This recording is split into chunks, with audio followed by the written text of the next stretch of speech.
smo postavili točno določene kriterije, katere dejavnosti bomo še naprej plačevali po realizaciji. Pripravili smo kriterije skupaj z Zavodom za zdravstveno zavarovanje, to so bili 1500 čakajočih in pa plan realizacija. Čakajoči morajo biti vsaj polovico realizacije preteklega leta. Se pravi, to mora biti povezava. Število čakajočih mora biti vsaj toliko, kot je bila realizacija polovice 6 mesecev v preteklem letu.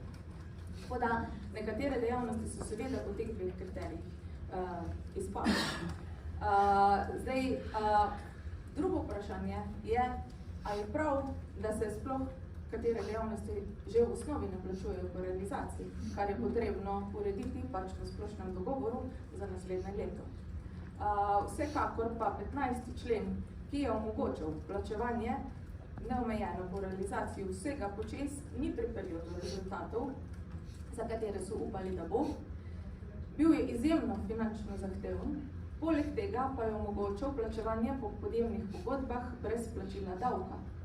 Kot ekonomistka, ki sem se ukvarjala z javnimi financami, se mi to zdi nesprejemljivo. Podjemne pogodbe morajo biti enake za vse. Ne razumem, zakaj bi lahko bile podjemne pogodbe na enem področju brez davka, na drugem področju, recimo ekonomija, pa z davkom. Tako da take anomalije, ki so nesistemske, naša samo zmedo v sistemu.